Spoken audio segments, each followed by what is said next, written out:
सभी लोग बड़े भाव से सभी लोग मीठी मीठी ताली बजाते हुए हरि नाम का संकीर्तन करेंगे। बोल वृंदावन बांके बिहारी लाल की। बोल हरि हरि हरि बोल।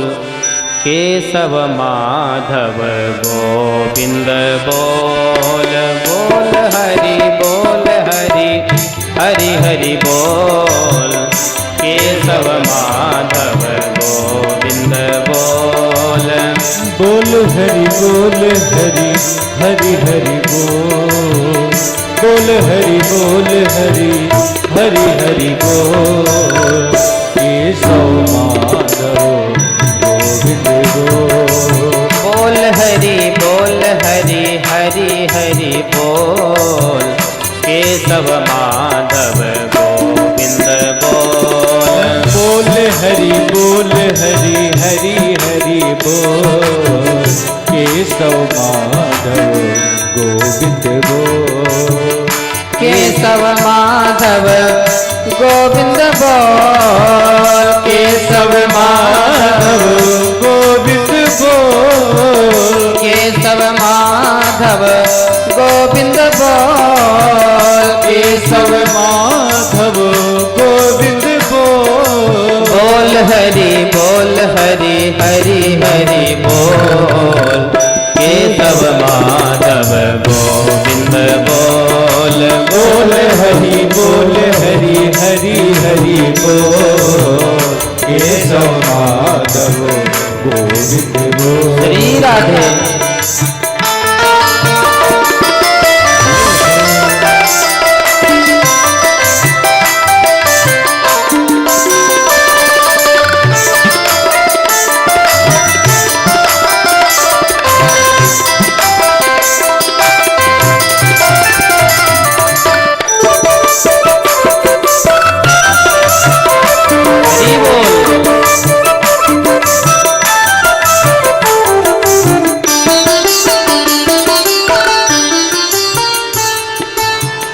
नाम प्रभकारी पाप कटेंगे क्षण में भारी। नाम प्रभु का है सुखकारी। नाम कटेंगे क्षण में भारी। नाम प्रभु का है सुखकारी। पाप कटेंगे क्षण में भारी। नाम प्रभु का है सुखकारी। पाप कटेंगे क्षण में भारी। नाम कपीले अमृत घोल। नाम कपीले अमृत घोल। नाम कपीले अमृत घोल। नाम कपीले अमृत घोल। बोल हरि हरि हरि बोल। केशव माधव गोविंद बोल। बोल हरि हरि हरि बोल। केशव माधव गोविंद। श्री राधे।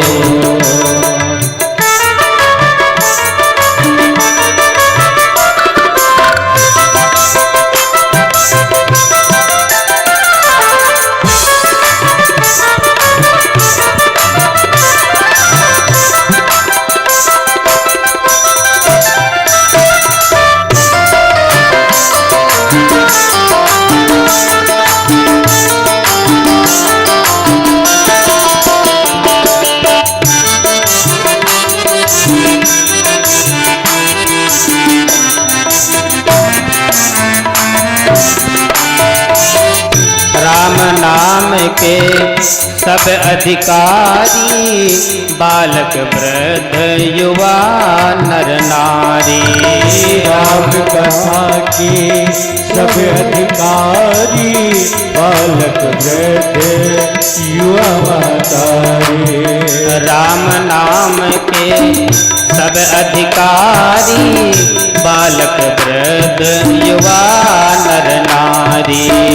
राम कथा के सब अधिकारी, बालक वृद्ध युवा नर नारी।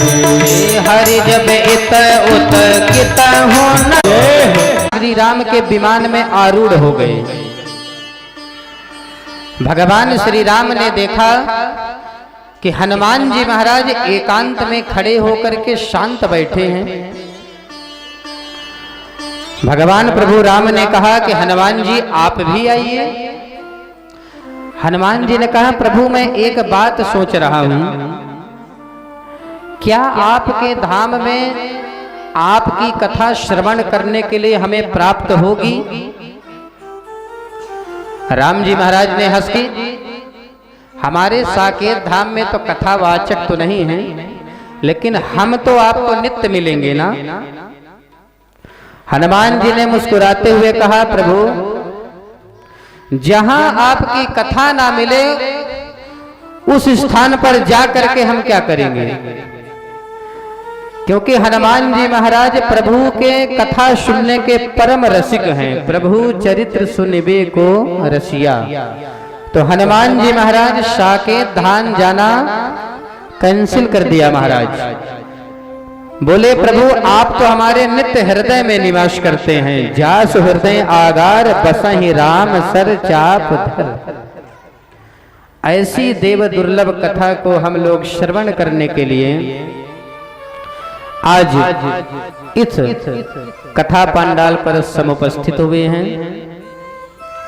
सर्वप्रथम हम जिस श्रीमद् भागवत महापुराण को श्रवण करने के लिए यहाँ पर उपस्थित हुए हैं, तो हमें यह जानना परम आवश्यक होता है कि भागवत महापुराण किसे कहते हैं।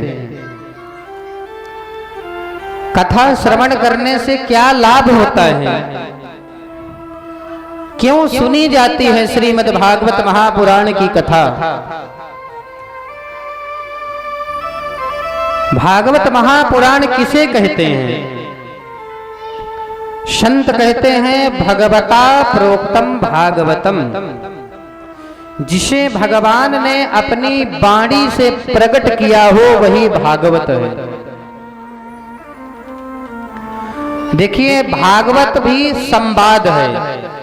जिस प्रकार रामचरितमानस में 4 संवाद हैं, इसी प्रकार भागवत में महाराज 5 संवाद हैं। सर्वप्रथम श्री हरि नारायण ने ब्रह्मा जी को चतुश्लोकी भागवत के माध्यम से ब्रह्मा जी को प्रदान किया, और ब्रह्मा जी ने अपने पुत्र नारद को प्रदान किया। महाराज नारद जी ने खिन्न मना बैठे हुए व्यास जी महाराज को प्रदान किया, और व्यास जी महाराज ने अपने पुत्र को ही परम पात्र जान करके महाराज सुखदेव महाप्रभु को प्रदान किया, और सुखदेव महाप्रभु ने परीक्षित को यह दिव्य कथा सुनाई। 5 संवाद हुए। इन्हीं 5 के संवादों को श्री सूत जी महाराज पंचामृत बना करके आत्मसार करके महाराज पुराण की कथा को श्रवण कर लीजिए। महाराज जो भी आपकी मनोकामना हो, क्योंकि श्रीमद् भागवत महापुराण कल्प वृक्ष है। सच्चे भाव से भगवान के दरबार में आकर के जो भी इस श्रीमद् भागवत महापुराण दिव्य संहिता को श्रवण करते हैं, निश्चित ही उनकी समस्त मनोकामनाओं की पूर्ति होती है। संत कहते हैं श्रीमद् भागवतम श्राव्यम शोक दुख विनाशनम। श्रीमद् भागवत महापुराण की कथा श्रवण करने से हमारे जीवन के सारे अमंगल, सारे शोक, सारे कष्ट महाराज दूर हो जाते हैं। सब कुछ देने में समर्थ हैं भगवान। धनम पुत्रम तथा दारान वाहनादि यशो गृहान आशा पत्नयम च राज्यम च दद्याद भागवती कथा। सच्चे मन से भगवान के दरबार में आकर के जो प्रभु की कथा नियमित रूप से 7 दिन तक महाराज श्रवण कर लेते हैं, उनकी समस्त मनोकामनाओं की पूर्ति होती है। भगवान की कथा में भी वही आते हैं जिन पर भगवान की कृपा होती है। कहते हैं प्रभु के दरबार को प्रभु ही सजाते हैं, जिन पर प्रभु की कृपा होती है वही कथा को श्रवण करने आते हैं। तो आप लोग परम सौभाग्यशाली हैं।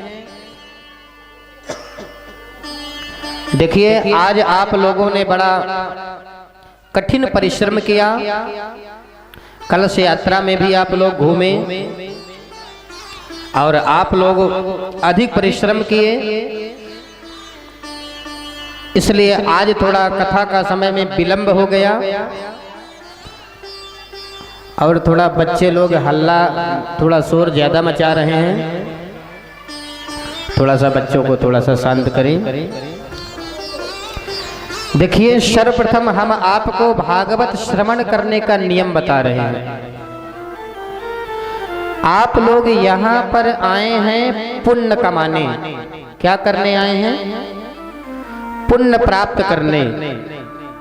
श्रीमद् भागवत महापुराण को श्रवण करने आए हैं। महाराज कथा का भी नियम है। शास्त्र कहता है निंद्रा भंगो कथा छेदः दंपत्यो प्रीति भेदनम। यदि कोई गहरी निद्रा में सो रहा हो, कहीं पर कथा चल रही हो, महाराज कथा में विच्छेद नहीं करना चाहिए, कथा में बातचीत वार्तालाप नहीं करना चाहिए, नहीं तो हमें दोष लगता है। और पति पत्नी में जो झगड़ा कराते हैं, यदि पति पत्नी का अच्छा प्रेम चल रहा हो तो पड़ोसी उनमें मतभेद करागे तो भी महाराज ब्रह्म हत्या का दोष होता है। इसलिए कथा में किसी भी प्रकार का कोई विघ्न नहीं करना चाहिए। बातचीत करना है बाद में कर लीजिए।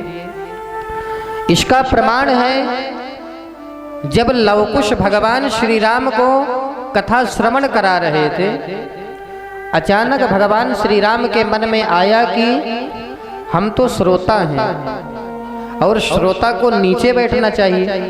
अब भगवान श्री राम सिंहासन में बैठे थे, तो उन्होंने कथा में विच्छेद ना होने के कारण क्या किया, धीरे से महाराज अपने आसन से उठे और प्रजा के पीछे जाकर के खड़े हो गए कि कथा में किसी भी प्रकार का कोई विच्छेद ना हो। आप सब लोग परम सौभाग्यशाली हैं। देखिए 2 प्रकार की गंगा होती है, एक भागवती गंगा, एक भागीरथी गंगा। भागीरथी गंगा में जाने के लिए आप लोग वाहन से जाते हैं तो महाराज किराया भी लगता है। और भागीरथी गंगा में स्नान करने गए महाराज, थोड़ा सा अगर असावधानी आपने किया और तेज धारा में चले गए तो बह जाने का भी डर है कि नहीं? तो भागवती गंगा हमारे पास चल कर के आती है और चित और आनंद। भगवान का नाम क्या है? सच्चिदानंद। तो महाराज सत्य किसे कहते हैं? सत्य की परिभाषा क्या है? तो कहते हैं ना, जिस चीज का अभाव हो जाए, जिसकी कमी हो जाए वो असत्य है, और जिस चीज का कभी कोई अभाव ना हो वही सत्य है। भगवान आज भी हैं, पहले भी थे और अंत में भी परमात्मा रहेंगे। भगवान ही सत्य हैं। हम आप आज हैं और कल नहीं रहेंगे। हम लोग सत्य नहीं हैं। तो महाराज असत्य क्या है? तो कहते हैं बुदबुदा इवते एसु मसका इव जंतुसु।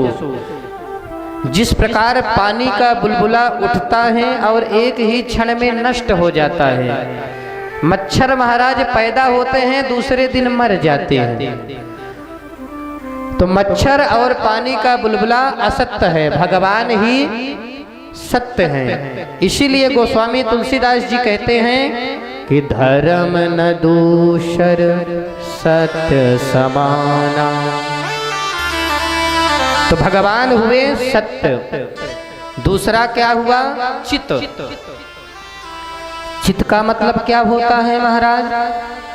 चित का मतलब चैतन्यता, प्रकाश। हमको आधुनिक जैसे लाइट का प्रकाश की सहारा लेना पड़ता है हमको, लेकिन भगवान स्वयं प्रकाश स्वरूप हैं, जो जगत को प्रकाशित करते हैं, जो सूर्य और चंद्रमा को भी प्रकाशित करते हैं। जगत प्रकाश से प्रकाशत रामू। संत कहते हैं मद भयात वाति वातो यम सूर्य तपति मद भयात वर्षतीन्द्रो दहत्यग्नि मृत्युश्चरति मद भयात।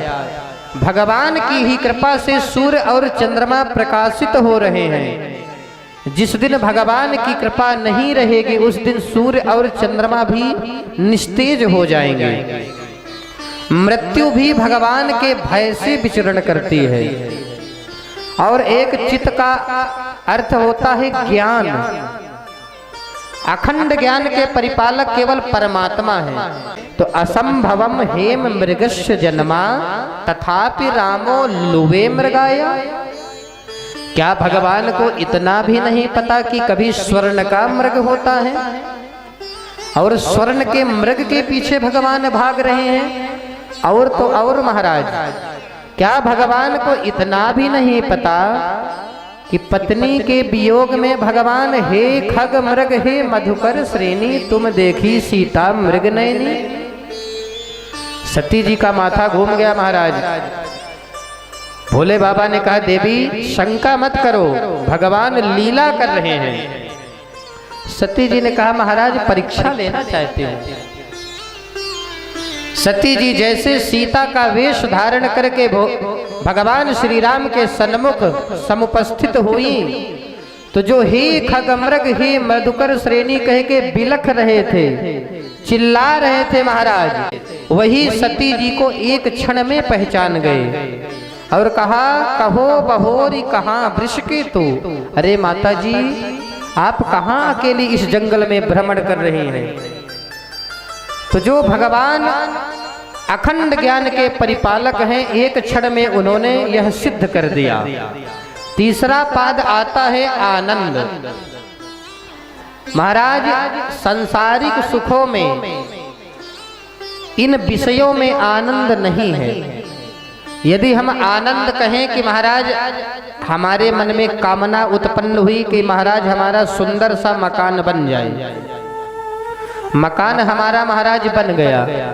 जिस दिन गृह प्रवेश हुआ उस दिन तो बड़ा आनंद आया महाराज हमें, लेकिन वह आनंद फिर क्यों नहीं रहा? 4 दिन बीतने के बाद फिर दूसरी तृष्णा ने जन्म ले लिया, हमारा आनंद खत्म हो गया। इसका मतलब हमारा आनंद स्थिर नहीं है। तो भगवान ही आनंद के स्वरूप हैं, जो आनंद सिंधु सुख राशि। आनंद के सिंधु हैं भगवान। आनंद की कृपा के सागर से एक बूंद भी मिल जाए तो महाराज तीनों लोग उनके आनंद से कृतार्थ हो जाता है, सिंचित हो जाता है। तो भगवान क्या हुए? सत चित और आनंद। तो भगवान का कार्य क्या है? भगवान क्या करते हैं? तो कहते हैं विश्वोत्पत्त्यादि हेतवे। भगवान विश्व की उत्पत्ति करते हैं, विश्व का भरण पोषण करते हैं और अंत में भगवान में ही वह संसार विलीन हो जाता है। विश्व का संहार भी परमात्मा करते हैं। जो तीनों के हेतु हैं, जिनकी पावन चरण शरण ग्रहण करने से तीन प्रकार के ताप नष्ट हो जाते हैं। कौन? दैहिक, दैविक, भौतिक। तो महाराज वह कौन है, कौन प्रभु हैं, उनका क्या नाम है? तो बोले श्री कृष्णाय वयं नुमः। हम सब श्री कृष्ण भगवान के पावन श्री चरणारविंद में प्रणाम करते हैं। बोल वृंदावन बांके बिहारी लाल की जय। श्रीमद् भागवत महापुराण की दिव्य कथा नैमिषारण्य में श्री सूत जी महाराज सौनकादि 88,000 ऋषियों को श्रवण करा रहे हैं। सौनक जी महाराज बड़े कुशल श्रोता हैं, बड़े प्रबुद्ध श्रोता हैं। कहते हैं महाराज श्रोता को भी समझदार थोड़ा होना चाहिए। जो व्यास जी महाराज बोले मंच से तो महाराज श्रोता के सिर के बाहर से कथा ना निकले, श्रोता को भी समझ में आना चाहिए। इसलिए सौनक जी महाराज बड़े कुशल श्रोता हैं।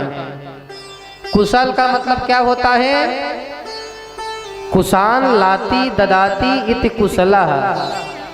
महाराज यदि आपको कह दिया जाए कि जा करके आप कुशा को उखाड़ करके ले आइए जड़ से, तो जिनको महाराज कुशा उखाड़ना पता नहीं होगा तो अपने हाथ पहले महाराज चीर फाड़ लेंगे। तो कुशल कहते हैं जो कुशा को महाराज उखाड़ करके सफलता पूर्वक बिना चोट लगाए अपने हाथ में ले आए, उसी को कुशल कहते हैं। तो सौनक जी महाराज बड़े प्रबुद्ध कुशल श्रोता हैं। नैमिषारण्य की ऐसी भूमि है महाराज जहां पर 1 घंटे से लेकर के अर्थात सत्यनारायण की कथा से लेकर के 1 लाख श्लोक तक की कथा इस भूमि ने श्रवण किया है।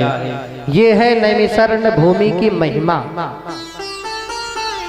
तो शौनक जी महाराज बड़े विनम्र भाव से श्री सूत जी महाराज से पूछते हैं, महाराज घोर कलिकाल आ चुका है और कलयुग में महाराज ना तो किसी के पास इतना समय है और ना तो किसी के पास इतना बुद्धि और विवेक है। तो महाराज हमें आप कृपा करके यह बताइए कि कलयुग के प्राणियों का शोधन कैसे होगा। अज्ञानध्वांत विध्वंसा कोटि सूर्य समप्रभा सूतख्या हि कथा सारम मम कर्ण रसायनम। हे सूत जी महाराज, हमारा हृदय घोर अंधकार के अज्ञान के घोर अंधकार में व्याप्त है।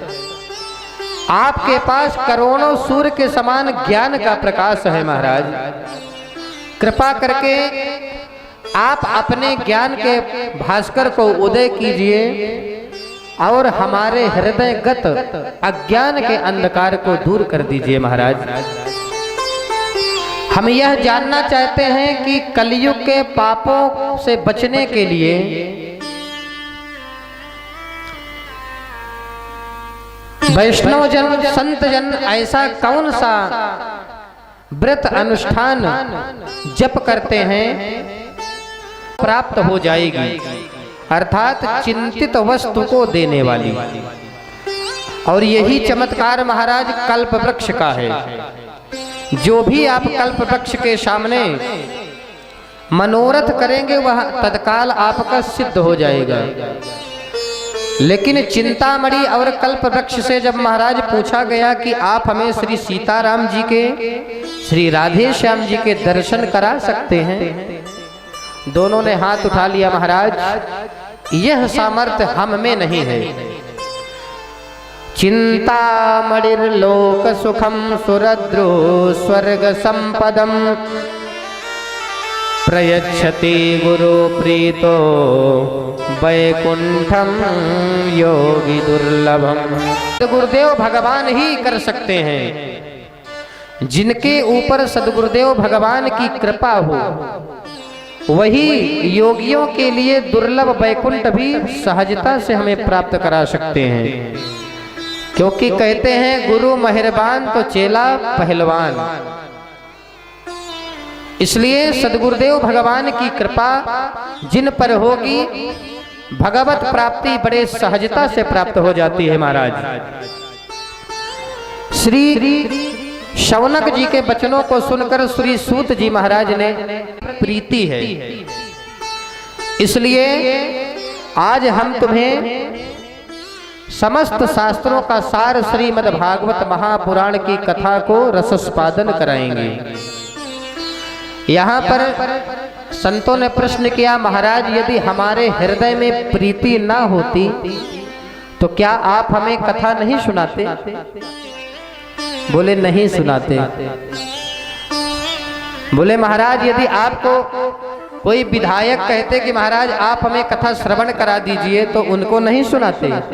बोले यदि उनके भी हृदय में प्रीति ना होती तो उनको भी नहीं सुनाते। तो महाराज इसका कोई प्रमाण दीजिए आप। बोले आज हम आपको ऐसी कथा श्रवण कराएंगे जो संसार के समस्त बंधनों से मुक्त करने वाली और मृत्यु रूपी भय से छुटकारा दिलाने वाली श्रीमद् भागवत महापुराण को श्रवण कराएंगे। हर व्यक्ति देखिए महाराज मरने से डरता है।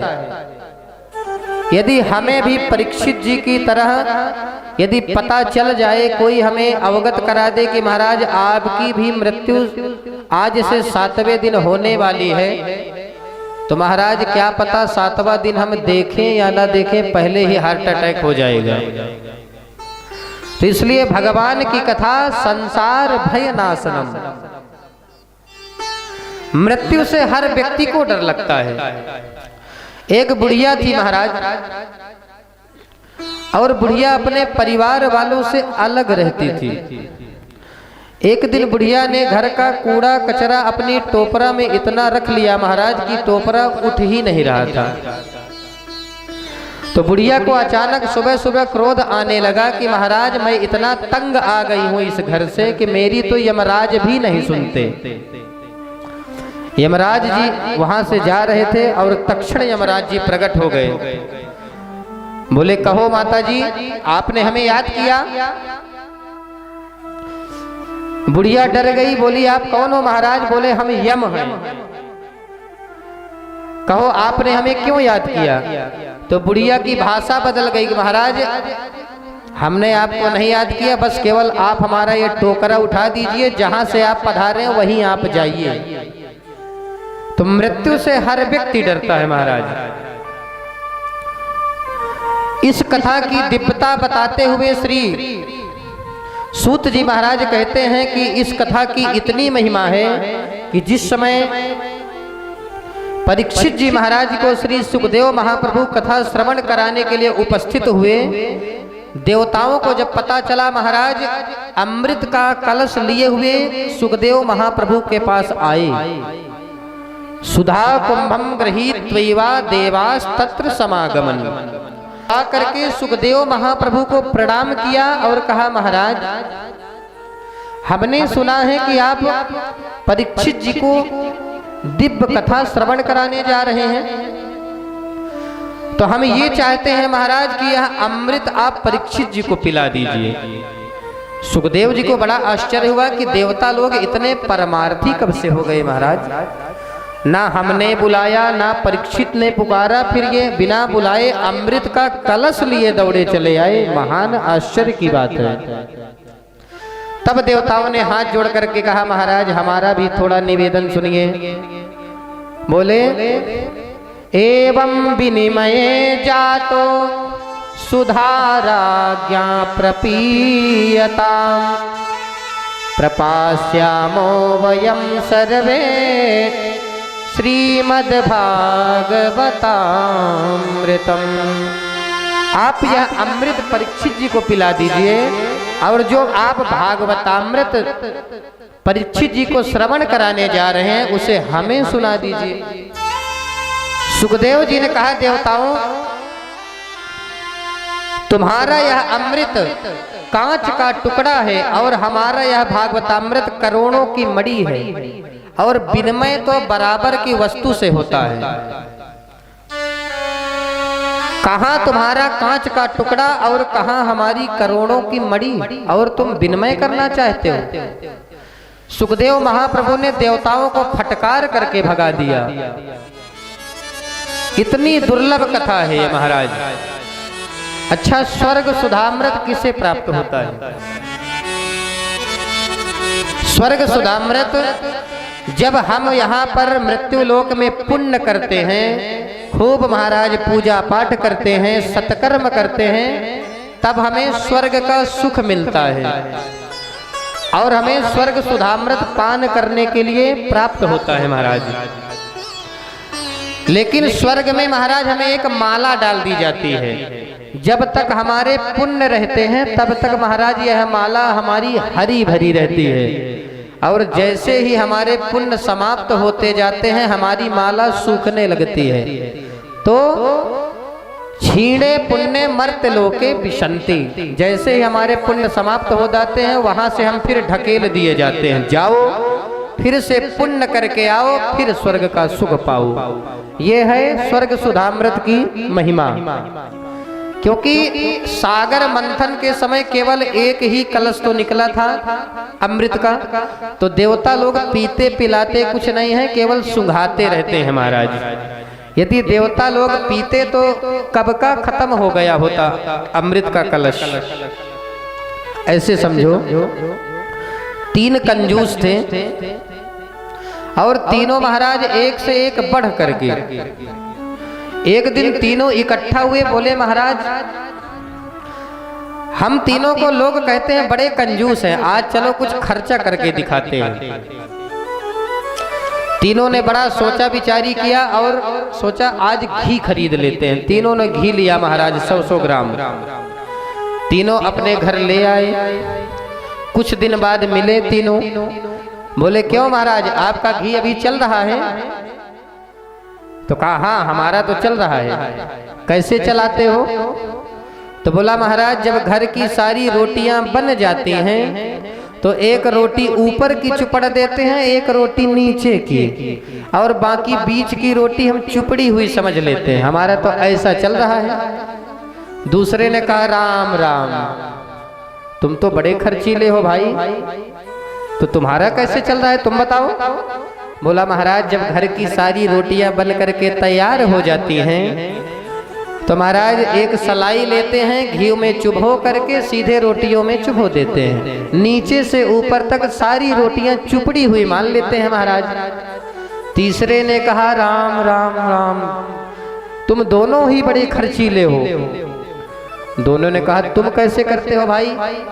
बोला जब घर की सारी रोटियां महाराज हैं तब महाराज सीधे घी का डब्बा खोल करके और सीधे बैठ जाते हैं। वो खुशबू आती है महाराज कि उसी की खुशबू सूंघ करके हम महाराज पा लेते हैं। तो जब भैया तुम्हारा मन केवल घी की खुशबू से ही सूंघ करके भर रहा है तो तुम्हारा खत्म होने का सवाल ही नहीं उठता।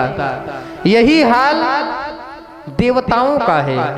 अमृत पीते पिलाते नहीं है, केवल सूंघते रहते हैं, नहीं तो खत्म हो जाता। और हरि कथामृत की क्या महिमा है कि महाराज चकाचक खूब पियो। उदार मना भूवि गृणन्ति ते भूरिदा जना।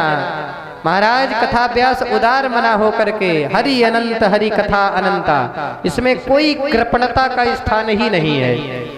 स्वर्ग का सुधामृत भय व्याप्त कराता है। जब हमारे पुण्य खत्म हो जाते तब हमें नीचे गिराता है। छीने पुण्य मर्त्य लोके विशन्ति। और हरि कथामृत भक्ति रुत्पद्यते पुंसः शोक मोह भयापहा। सारे हमारे शोक मोह को दूर करके भगवत प्राप्ति कराता है। तो भगवान की कथा स्वर्ग के सुख से, स्वर्ग के सुधामृत से श्रेष्ठ है। बोलिए भागवत महापुराण की जय हो।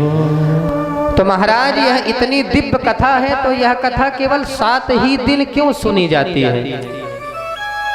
जब इतनी दिव्य कथा है कि देवताओं को भी यह कथा श्रवण नहीं कराई गई तो महाराज चकाचक 1-2 महीना चलने देना चाहिए। तो बोले सप्ताह की श्रवण विधि सौनकादि ऋषियों ने नारद जी को सुनाया।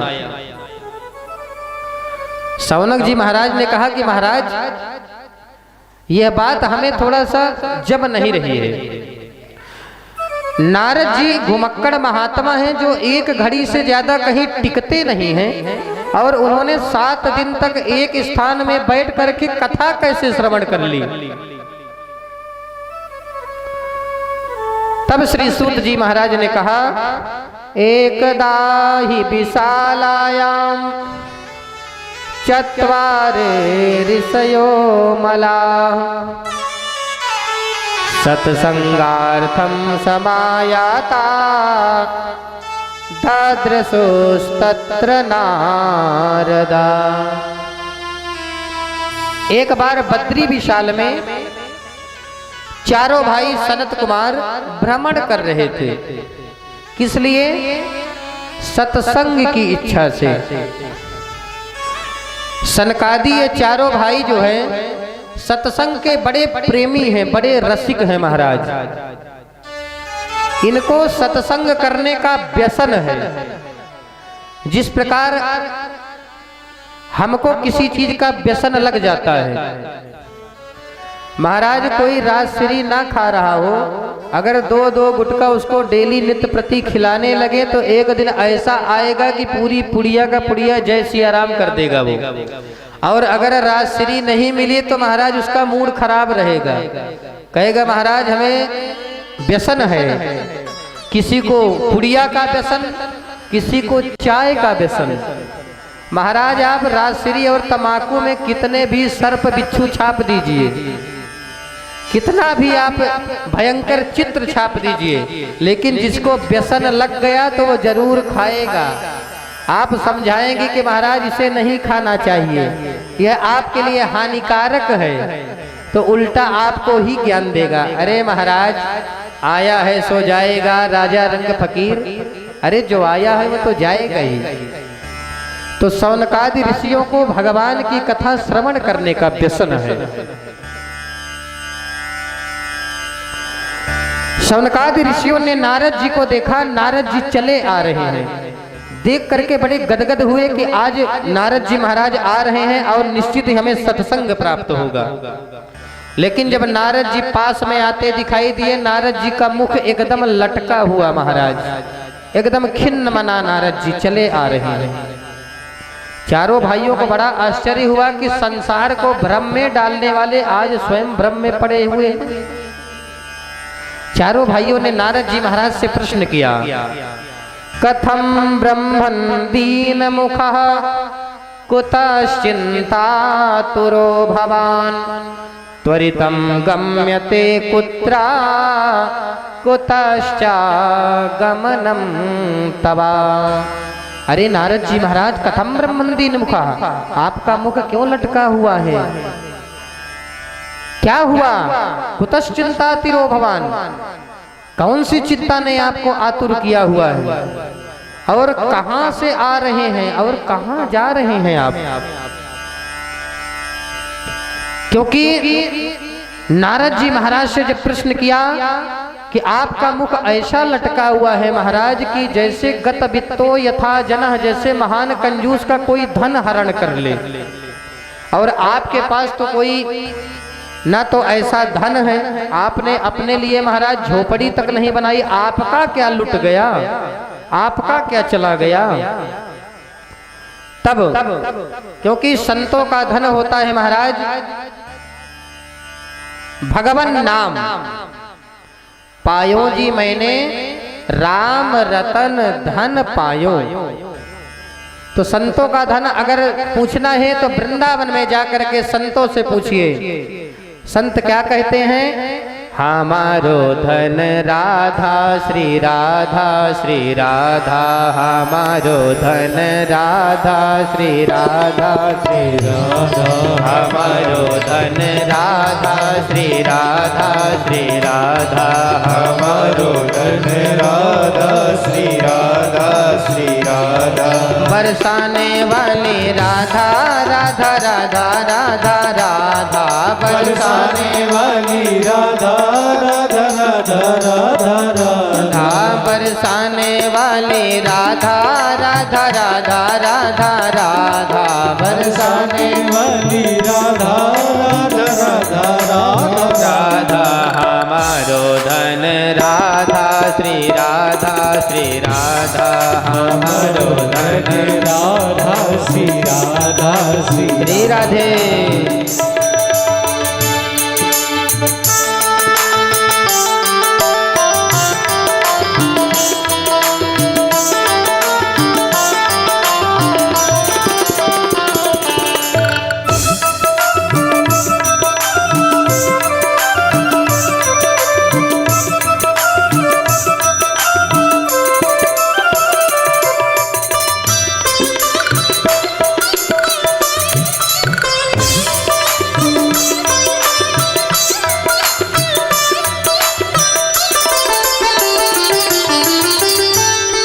रसिक धन राधा राधा राधा राधा राधा रसिक धन राधा राधा राधा राधा जीवन धन राधा राधा राधा राधा राधा जीवन धन राधा राधा राधा राधा मोहन की प्यारी राधा श्री राधा श्री राधा मोहन की प्यारी राधा श्री राधा श्री राधा हमारो धन राधा श्री राधा श्री राधा हमारो धन राधा श्री राधा श्री राधा हमारो धन राधा श्री राधा श्री राधा हमारो धन राधा श्री राधा श्री राधा।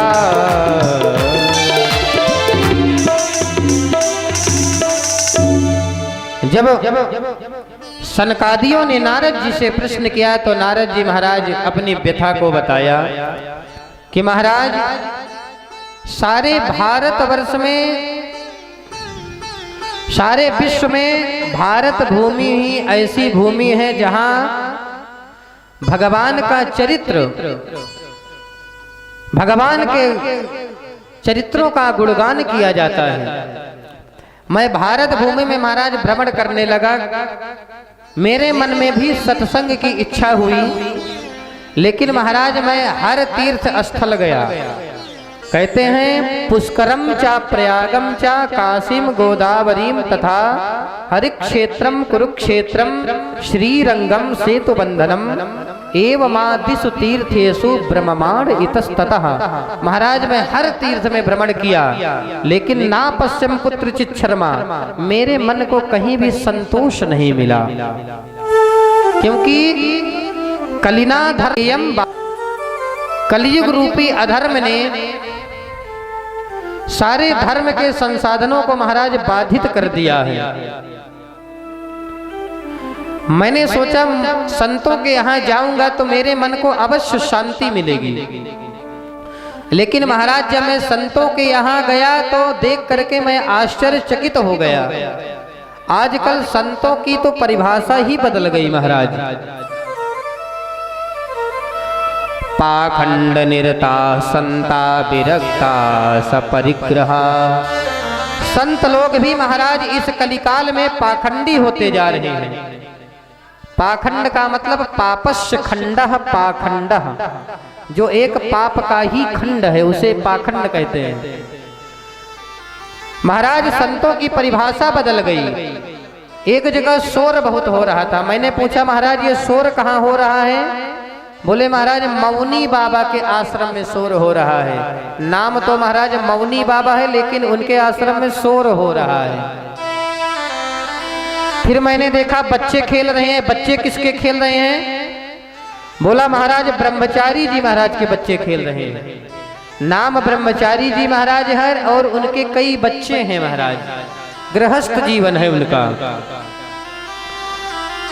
एक स्थान पर मैंने देखा महाराज, पूछा ये बंगला किसका है? तो बोले महाराज त्यागी जी महाराज का बंगला है। नाम तो त्यागी जी महाराज है, लेकिन बंगला बना हुआ है महाराज उनका। मेरे मन में शांति की जगह क्रांति मच गई। इसके बाद मैंने सोचा मैं गृहस्थों के यहाँ थोड़ा चल करके देख लूं। लेकिन गृहस्थों के यहाँ महाराज गया तो वहां भी बड़ा आश्चर्य देखा। तरुणी प्रभुतागे हे श्याल को बुद्धिदायक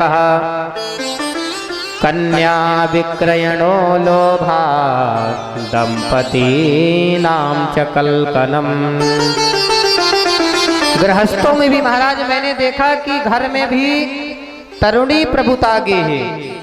ऐसा समय आ चुका है कि घर में भी देवी जी का राज चलता है। और अगर घर में कुछ परामर्श लेना हो तो महाराज ससुराल से साले साहिब को बुलाया जाता है परामर्श लेने के लिए। और कन्या का तो क्रय और विक्रय होने लगा है। पहले लोग बनते थे महाराज समधि, सम माने बराबर, धी माने बुद्धि, जिसकी बराबर बुद्धि हो उसी से संबंध होता था। आजकल महाराज समधन, तुम्हारे पास भी धन हो हमारे पास भी धन हो, बस हमारा तुम्हारा सौदा पक्का। तो इसीलिए गृहस्थी जीवन में भयंकर संग्राम मचा हुआ है। दंपति नाम च कल्कनम।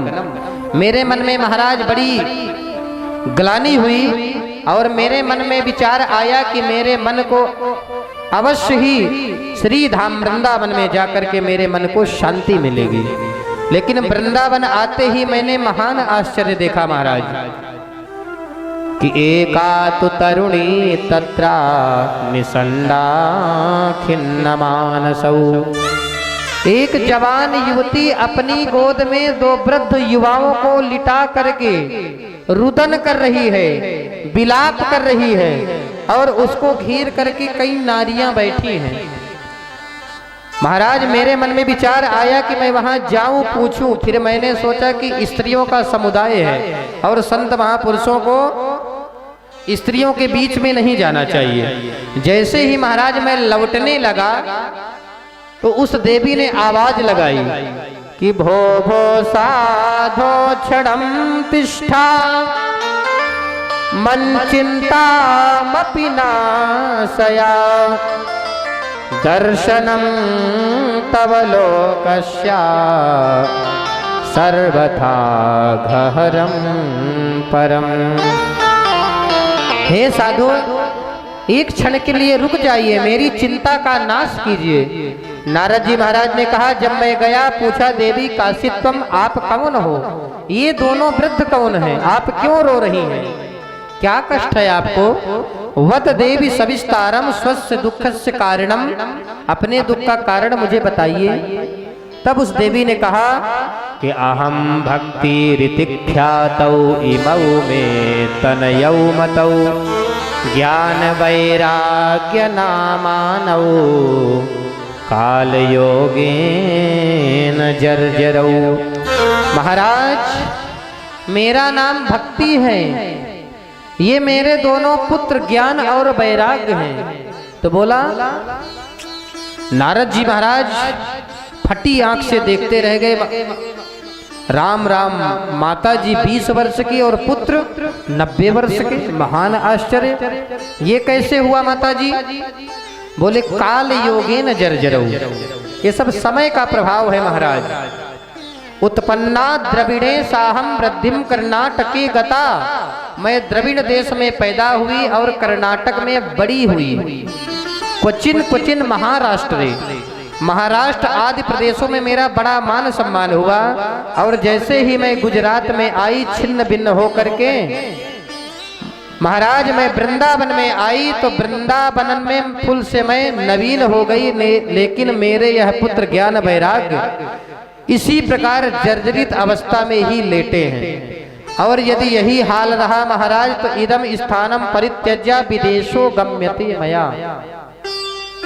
नारद जी महाराज एक क्षण में समझ गए कि ये साक्षात भक्ति महारानी है और भक्ति महारानी का तो वृंदावन में साम्राज्य है। और यदि परमात्मा को प्राप्त करना है तो भक्ति महारानी का आश्रय अवश्य लेना पड़ेगा। नारद जी महाराज ने भक्ति को वचन दिया, माँ आप चिंता ना करिए बिल्कुल। तदा ना हम हरेर्दासो लोके त्वाम ना प्रवर्तयेत्। यदि मैं घर घर में जन जन में आपके दोनों पुत्रों की प्रतिष्ठा ना कराई तो मैं हरि का दास ना कहलाऊं, मेरा नाम नारद नहीं। भक्ति माता प्रसन्न होकर के गदगद होकर के नारद जी की स्तुति करने लगी। जयति जगति माया यस्य काया धवस्ते, जयति जगति माया यस्य काया धवस्ते। वचन रचन में कम केवलम चाकलैया, वचन रचन में कम केवलम चाकलैया। ध्रुव पदमपि यातो यत् कृपातो ध्रुवोऽयं, ध्रुव पदमपि यातो यत् कृपातो ध्रुवोऽयं। सकल कुशल पात्रं ब्रह्मपुत्रं नतास्मि, सकल कुशल पात्रं ब्रह्मपुत्रं नतास्मि। जयति जगति माया, जयति जगति माया, जयति जगति माया। जय हो नारद जी महाराज आपकी। आपके ही बताए हुए मार्ग पर चल करके ध्रुव जी महाराज आज ध्रुव तारा बनके दैदीप्यमान हैं। आपके ही द्वारा प्रदत्त भक्ति मार्ग में चल करके भक्त शिरोमणि भय प्रहलादो, भक्तों में अग्रगण्य हो गए प्रहलाद जी महाराज। आपकी जय हो। नारद जी महाराज ज्ञान और वैराग्य को जगाने लगे। रे ज्ञान प्रबुद्धताम, उठो ज्ञान उठो वैराग्य। जब ज्ञान वैराग्य नहीं उठे तो नारद जी महाराज समझ गए कि महाराज इनको दवा की आवश्यकता है। तो नारद जी महाराज वेद वेदांत घोषैश्चा गीता पाठैर मुहु मुहु, वेद वेदांत सुनाया, कुछ नहीं हुआ। गीता का पाठ एक बार नहीं कई बार किया महाराज। जब कुछ नहीं हुआ तब नारद जी महाराज भगवान का चिंतन किया। यही हम लोग भी करते हैं। पहले अपने बल का अभिमान करते हैं कि महाराज ये कार्य हम कर लेंगे, और जब नहीं हो पाता तब महाराज हम भगवान को याद करते हैं। नारद जी महाराज ने जब भगवान को याद किया, चिंतयन नित्य गोविंदम, तब आकाशवाणी हुई कि आप जो है सत्कर्म करो। तो नारद जी महाराज ने कहा सत्कर्म क्या चीज है? तो बोले यह सत्कर्म की परिभाषा कोई आपको संत महापुरुष बताएंगे। नारद जी महाराज बड़े चक्कर में पड़ गए कि महाराज ना तो डॉक्टर का नाम बताया ना तो दवा का नाम बताया, हम किसके पास जाकर के पूछे सत्कर्म क्या है?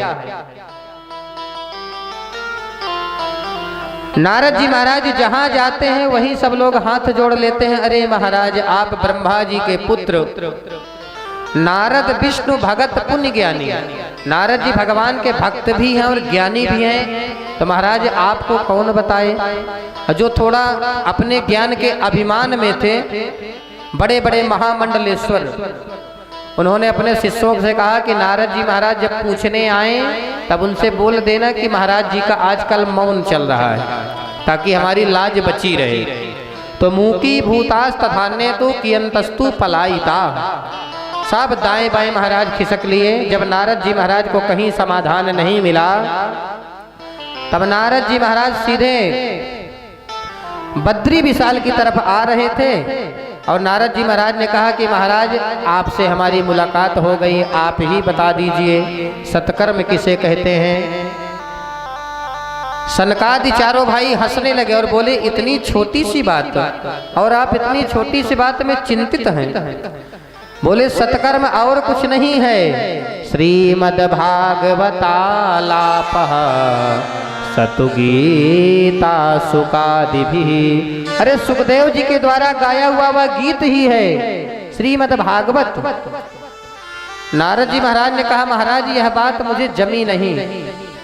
भागवत में हमने सुना है कि वेद वेदांतों की व्याख्या ही भरी पड़ी है, भागवत श्रवण करने से क्या होता है? तब सनकादियों ने समाधान किया कि नारद जी, जिस प्रकार कोई आम का फल खा करके कहे महाराज जब आम का फल इतना मीठा है तो आम का वृक्ष कितना मीठा नहीं होगा। और आम का फल छोड़ करके कोई आम के पत्ते और आम की लकड़ी चबाने लगे तो महाराज बत्तीसी और टूट जाएगी, स्वाद कुछ नहीं आएगा। तो इसी प्रकार नारद जी, वेद है वृक्ष और भागवत है उसी का पका पकाया फल। दूसरा उदाहरण दिया कि दूध की कण कण में घी होता है, और कोई ये आपको तर्क देने लगी कि महाराज पूड़ी बन रही है और जब घी खत्म हो जाए तो आप दूध डाल करके बना लीजिए, तो क्या दूध से पूड़ी बन पाएगी? तो वेद है दूध और भागवत है उसी का रसमय घी। वेद है गन्ना और भागवत है उसी का रसमय शक्कर।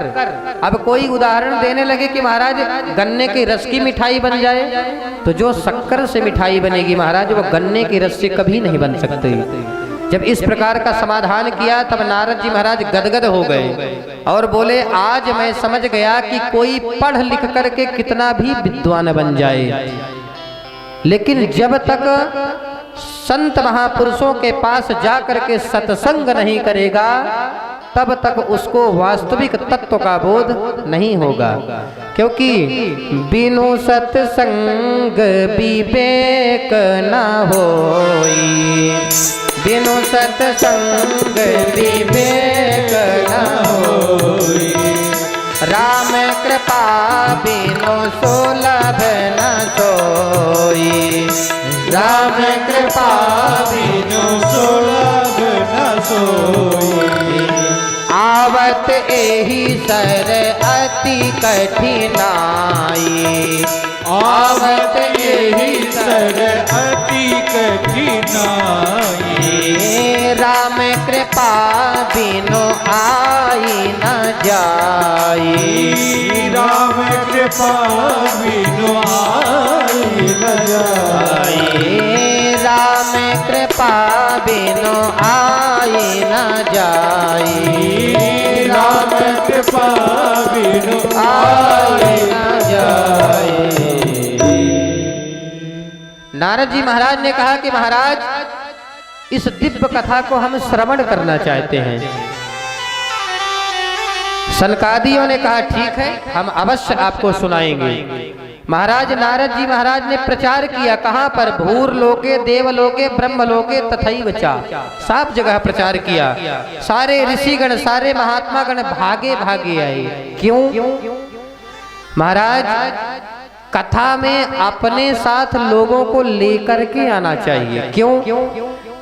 भृगु जी महाराज ने खूब प्रचार किया, चलो चलो सनकादिक नारद जी महाराज को दिव्य कथा श्रवण करा रहे हैं। तो भृगु जी महाराज की क्या पड़ी थी कि देवताओं को बुला बुला करके ला रहे हैं।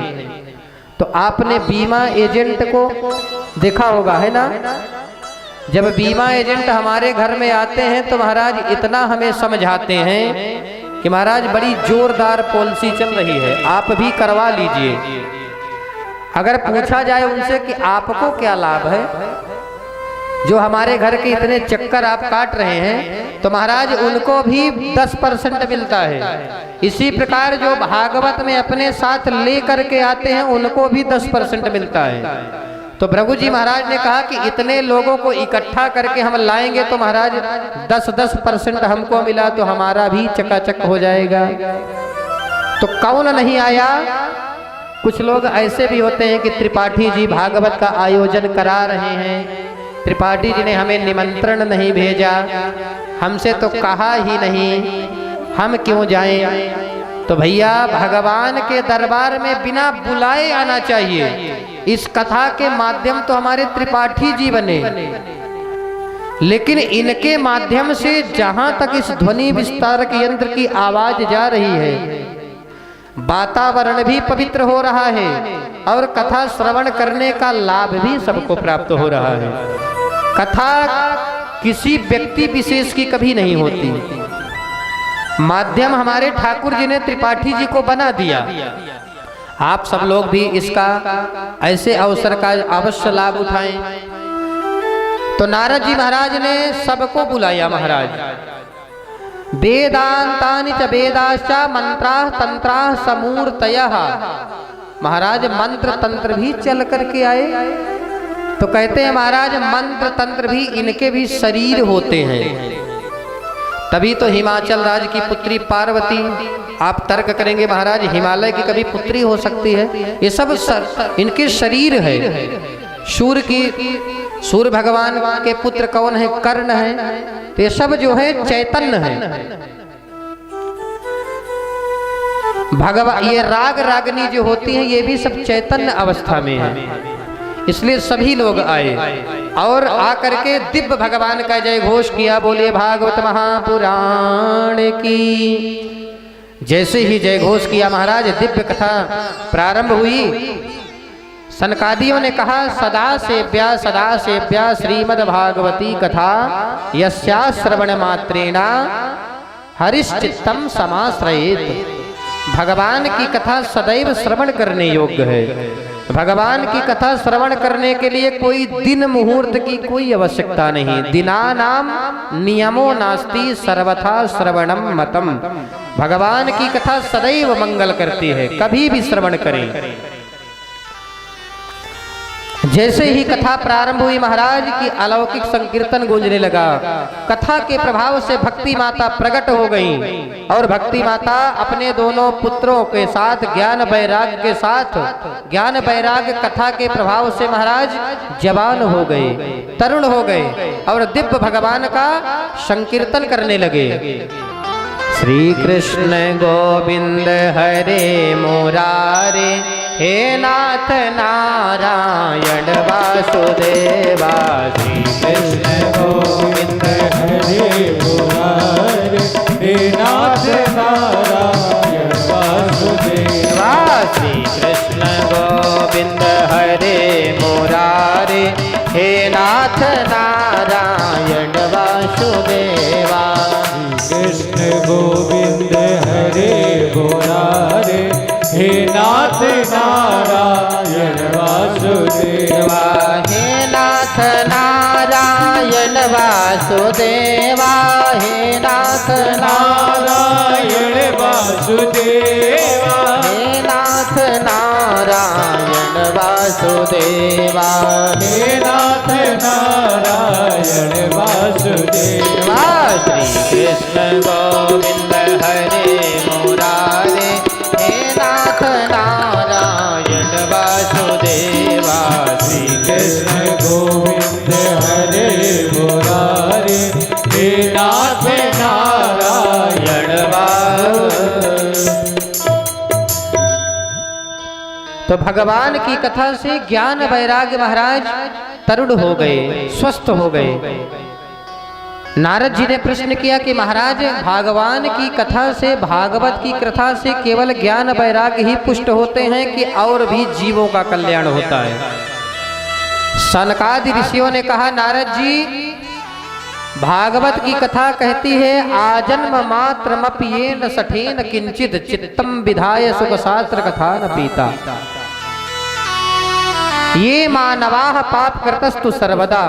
जो प्राणी अपने जीवन भर केवल पाप किया हो, सदा दुराचार किया हो, क्रोध की अग्नि में सदैव जलता रहा हो, जो पाप करते करते मृत्यु को प्राप्त हो गया हो, तो महाराज मृत्यु के प्राप्त होने के बाद भी जो भागवत की कथा को श्रवण कर लेता है वो भी परम पवित्र हो जाता है और भगवान धाम का अधिकारी बन जाता है। बोला महाराज हमें कोई प्रमाण दीजिए। तो बोले तुंगभद्रा नदी के किनारे पंडित आत्मदेव शर्मा नामक ब्राह्मण रहते थे। उनकी पत्नी का नाम था श्रीमती धुंधली देवी। जैसा नाम वैसा काम। उनका काम क्या था कि लोक वार्ता रता क्रूरा प्रायसो बहुजल्पिका सूरा चग्रह कृत्येषु कृपणा कलह प्रिया। जब तक महाराज पड़ोसन से झगड़ा ना हो जाए तब तक महाराज भोजन नहीं पचता था श्रीमती धुंधली जी का। लेकिन पंडित जी फिर भी अपना जीवन व्यतीत करते थे। लेकिन उनको एक बार किसी ने कह दिया कि सुबह सुबह पंडित जी निकल रहे थे और एक व्यक्ति ने कह लिया कि पंडित जी निपुत्र हैं, इनके कोई संतान नहीं है, इनका मुख देख लेते हैं तो हमारा महाराज दिन खराब हो जाता है। पंडित जी को यह बात बहुत बुरी लगी और इतने दुखी हुए पंडित जी महाराज कि सीधे गृहम त्यक्त्वा वनम गतः, सीधे वन चले गए और वन में जाकर के रोने लगे बैठ करके। एक महात्मा वहीं से गुजर रहे थे। महात्मा ने सोचा कि शायद भगवान के लिए एकांत में जंगल में बैठ करके महाराज रो रहे हैं ब्राह्मण देवता। पास में जाकर के पूछे कि कथम रोदसी विप्रत्वम काते चिंता बलीयसी वदत्वम सत्वरम मह्यम स्वस्य दुःखस्य कारणम। हे ब्राह्मण देवता, आप क्यों रो रहे हैं? ब्राह्मण ने कहा, महाराज मैं अपने दुख का कारण किसे बताऊं? मेरे पूर्व जन्म के ऐसे कृत्य थे, उन्हीं के कर्मों का पापड़ बेल रहा हूं महाराज, मेरे कोई पुत्र नहीं है। संत ने कहा, बताइए। हम सोचे भगवान के लिए जंगल में बैठकर रो रहा है, ये तो पुत्र और पुत्री के चक्कर में पड़ा हुआ है। संत ने समझाया, देखो ब्राह्मण, पुत्र और पुत्री से किसी को सुख मिल जाए ये आप पक्की बात नहीं कह सकते, क्योंकि राजा सगर के 60,000 पुत्र थे।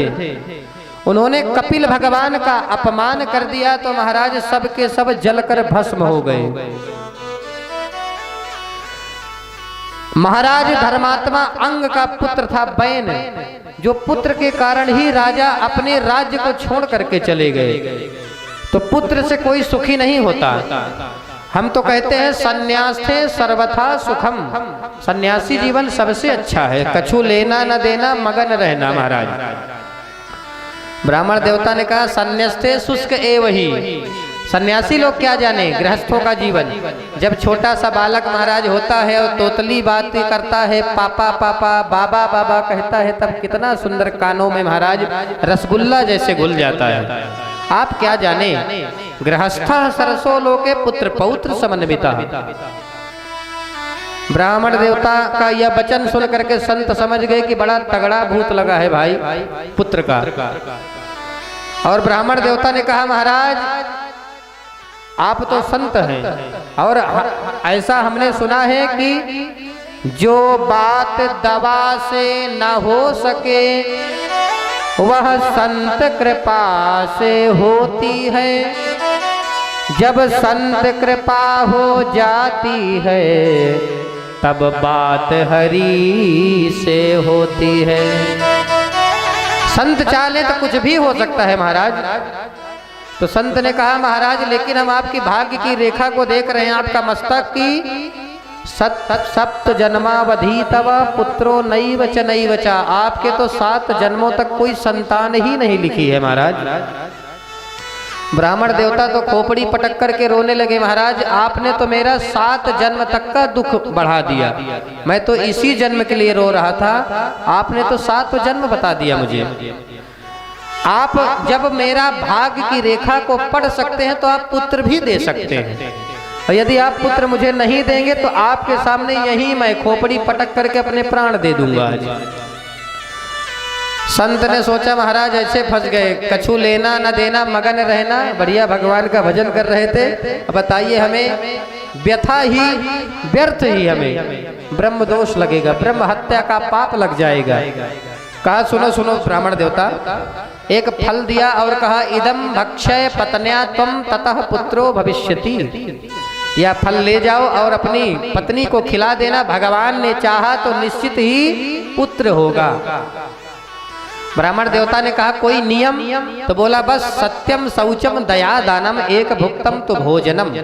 सत्य बोले, पवित्रता से रहे और दया और दान करे, एक टाइम भोजन करे, 1 वर्ष तक नियम का पालन करे, निश्चित रूप से पुत्र रत्न की प्राप्ति होगी।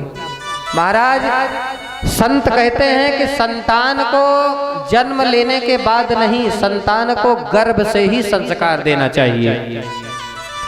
भक्त प्रहलाद गर्भ से ही पढ़े पढ़ाए आए थे, उनको पढ़ाया नहीं गया था, वो पढ़े पढ़ाए आए थे। अब आजकल की माताएं महाराज लेटे लेटे बिस्तर में मोबाइल चलाती है, तो आपने प्रैक्टिकल किया होगा कि बालक को और सब कुछ काखा गाघा अंगा बहुत सिखाना पड़ता है, हाथ पकड़ पकड़ के, लेकिन महाराज मोबाइल चलाना नहीं सिखाना पड़ता, वो सीख जाता है। ये प्रभाव है। तो बालक को गर्भ से ही शिक्षा देना चाहिए। ब्राह्मण देवता आए और द्वार पर ही जोर से आवाज लगाई, सुनो ब्राह्मणी, आज तुम्हारे लिए बड़ी सुंदर वस्तु लाया हूं। ब्राह्मणी आई और बाहर आकर के बोला, क्या लाए हैं? बोला, तुम्हारे लिए आज सेव लाया हूं, फल लाया हूं। ब्राह्मणी ने कहा, महाराज गला फाड़ करके ऐसे चिल्ला रहे थे जैसे मेरे लिए नौलखा हार लेकर आए हो। अरे ये सुंदर फल है, संत का प्रसाद है, इसे खा करके तुम जो है गर्भिणी हो जाओगी।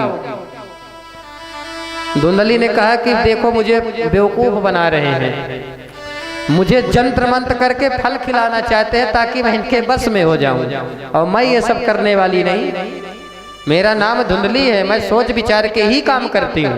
उन्होंने कहा ठीक है, मैं थोड़ा स्नान करके भगवान की पूजा करके ये फल खा लूंगी। ब्राह्मण देवता भी भोले भाले चले गए और गप्पे मारने लगे। देखना 1 साल बाद हमारे घर में भी किलकारियां गूंजेंगी, हमारे घर में भी पुत्र होगा। इधर धुंधली फल लेकर के आई, इतने में उसकी एक पड़ोसन आ गई, बोली, बहना ब्राह्मण देवता ये फल लेकर के आए, बोले इसे खा लो तो पुत्र हो जाएगा। तो बोले हाँ खा लो, बिल्कुल, संतों में बड़ा चमत्कार होता है।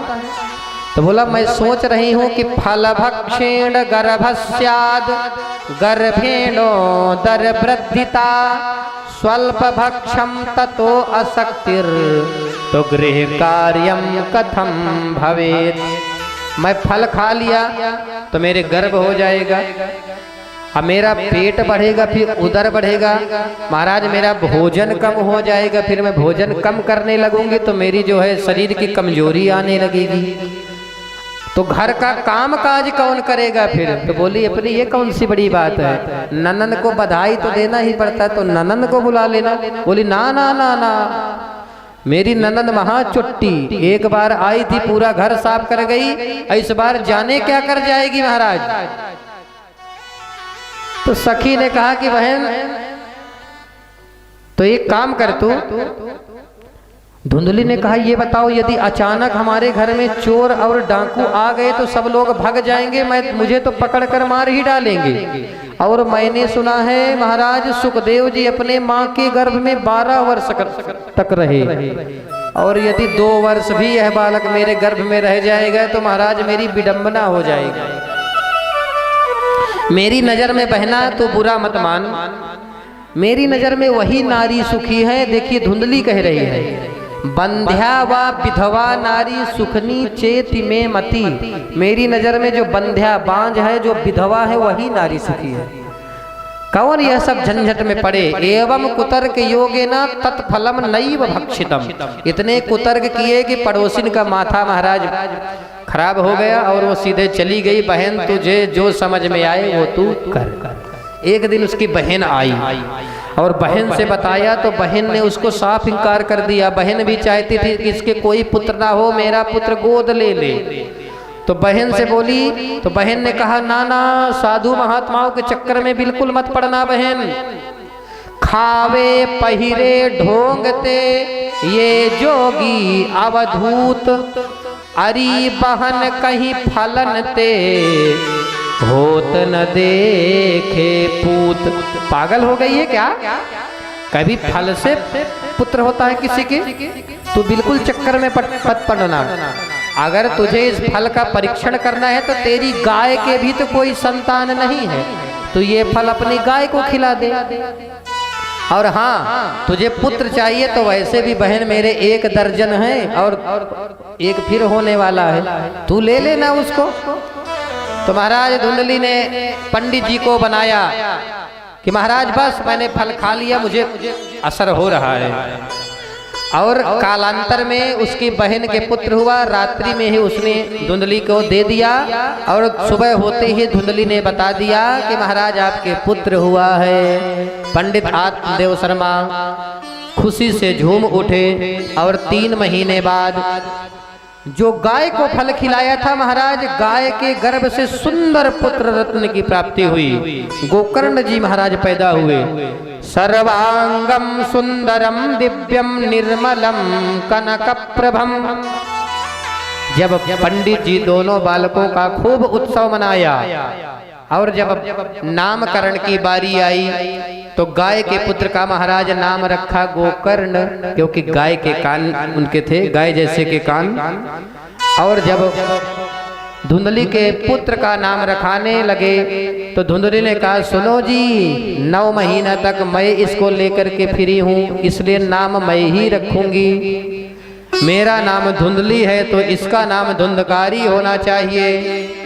पंडित जी ने कहा, ठीक है भाई, जैसे तुम्हारी मर्जी, और नाम रख दिया धुंधकारी। एक बात बताएं महाराज, नाम से भी बड़ा प्रभाव पड़ता है। यथा नामो तथा गुणः। एक व्यक्ति का नाम कुरकुची था और गांव में कहीं भी खड़ा हो जाता था तो महाराज उसको लोग बहुत चिढ़ाते थे कि तुम्हारा नाम महाराज कितना सुंदर, किसने रखा, परिहास करते थे। एक दिन बाद तंग आ गया गांव वालों से और कहा, मुझे एक सुंदर नाम खोजना है। महाराज निकल पड़ा, देखा तो एक अर्थी चली जा रही थी। बोला, महाराज क्या हो गया? तो बोले, एक अमर सिंह के नाम के व्यक्ति थे, वो जय सिया राम हो गए।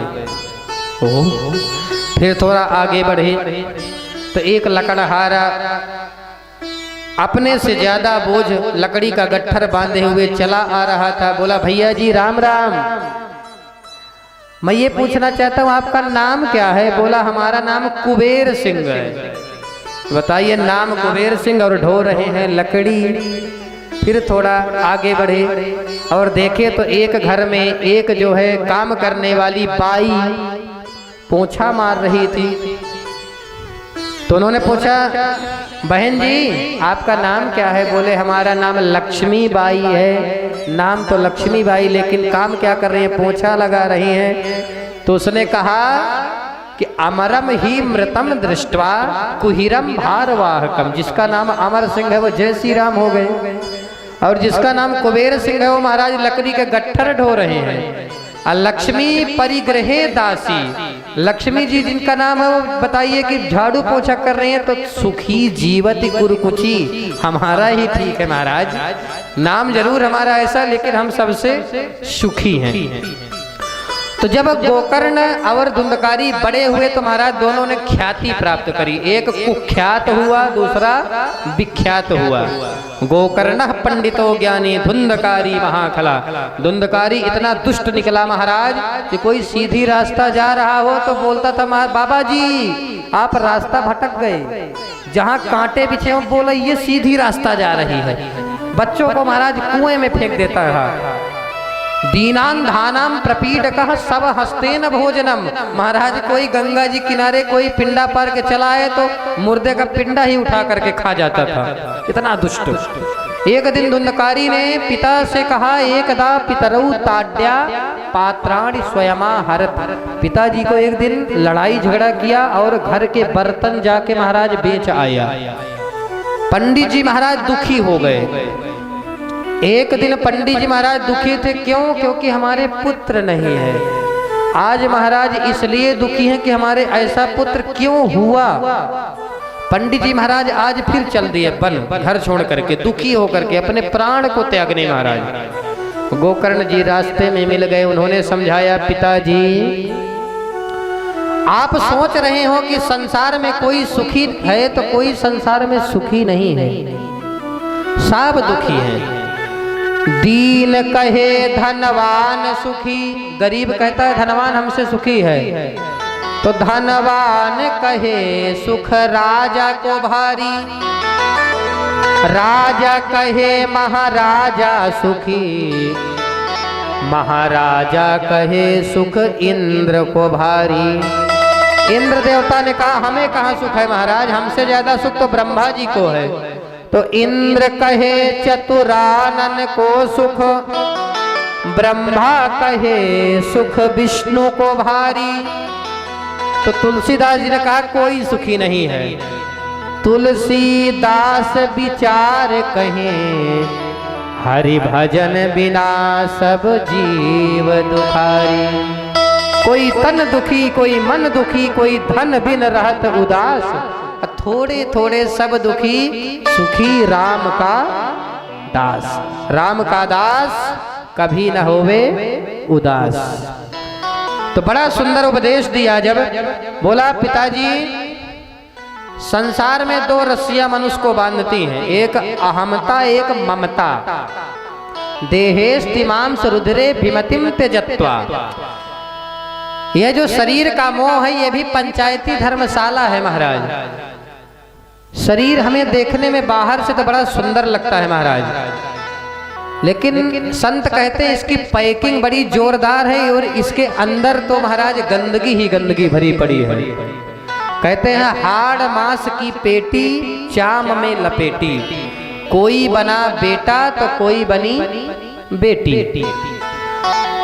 अब शरीर बड़ा सुंदर है महाराज, आपकी आंखें बड़ी सुंदर हैं, मृग जैसी लग रही हैं, लेकिन आंखों से महाराज जो निकलता है, अगर निकलने लगे तो यही कहेंगे महाराज थोड़ा पोंछ लीजिए। नाक बड़ी सुंदर लग रही है, लेकिन अगर नाक से जो निकलता है तो फिर क्या आप कहेंगे महाराज थोड़ा पोंछ लीजिए। तो शरीर की सुंदरता नहीं है, केवल बाहर से इसकी पैकिंग जोरदार है। संत गाते हैं, बोल वृंदावन वाके बिहारी लाल की। रक्त मांस हड्डी के ढेर में मढ़ा हुआ ये चाम, रक्त मांस हड्डी के ढेर से मढ़ा हुआ ये चाम। देख उसी की सुंदरता हो जाती नींद हराम।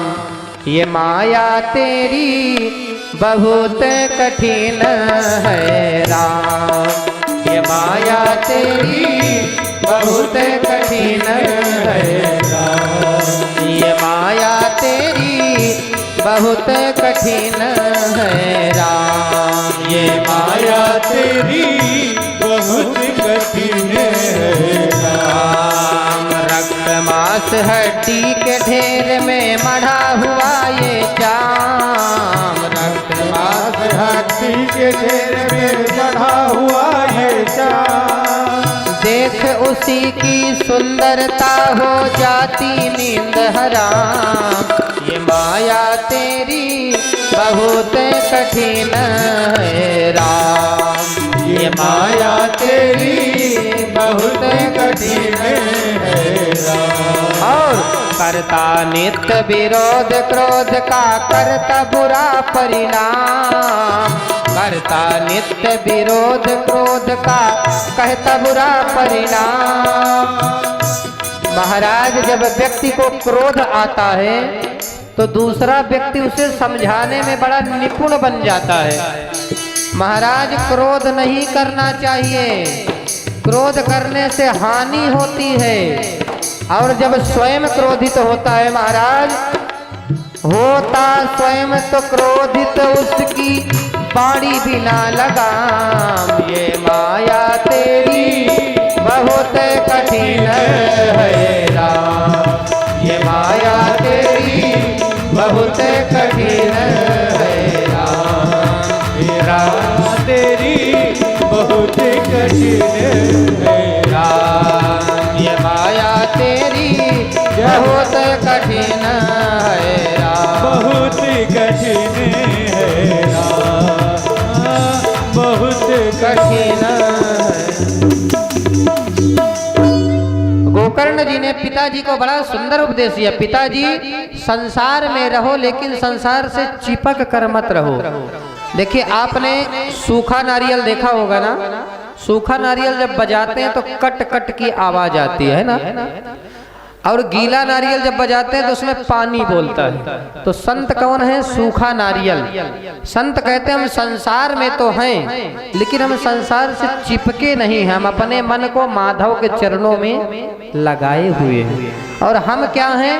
हम ममता रूपी पानी में चिपके हुए हैं। महाराज हमारे पास भागवत श्रवण करने का समय ही नहीं है, कुछ लोगों से कहो कि महाराज वहाँ पर त्रिपाठी जी ने बड़ा सुंदर आयोजन किया, चलो कथा श्रवण करने, तो कहते हैं महाराज हमारे पास तो मरने का समय नहीं है, आपको कथा की लगी है।